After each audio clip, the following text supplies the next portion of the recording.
یہ جو قرآن مجید میں فریز آتا ہے نا، جن کے دلوں میں بیماری تھی، یہ دراصل میرا اور آپ کا ذکر ہوتا ہے۔ ایک ہے پکے منافق، جن کی منافقت پہ ٹھپا لگ چکا ہے، جن کو کوئی اب احساس بھی نہیں ہوتا کسی اور چیز کا۔ دوسرے وہ ہیں جن کے دلوں میں بیماری ابھی منافقت کی طرف بڑھ رہے ہوتے، دلوں میں بیماری ہے جن کی۔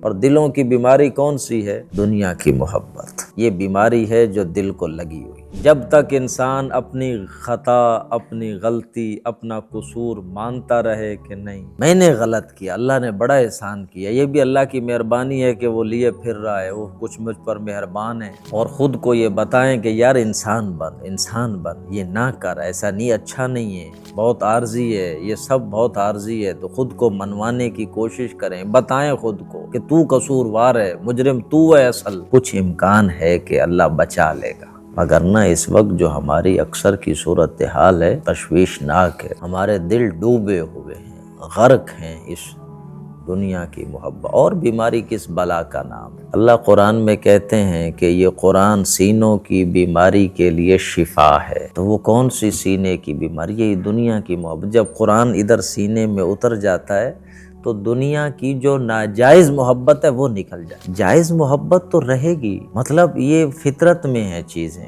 عورتیں اچھی لگتی ہیں، عورت دنیا کی اچھی لگتی ہے، مال اچھا لگتا ہے، بیٹے اچھے لگتے ہیں، یہ ساری چیزیں لمٹ میں رہیں، بالکل ٹھیک، لمٹ سے باہر نہ جائیں، اس حد سے باہر نہ جائیں، بس یہی تو امتحان ہے، یہی تو امتحان ہے۔ محبت بھی اللہ نے دنیا کی رکھ دی، پھر کہا اس کو یار ان چیک رکھنا ہے تم نے، بس یہ میری محبت سے آگے نہ جائے، بس یہ دھیان رکھنا، اتنی ہماری ذمہ داری۔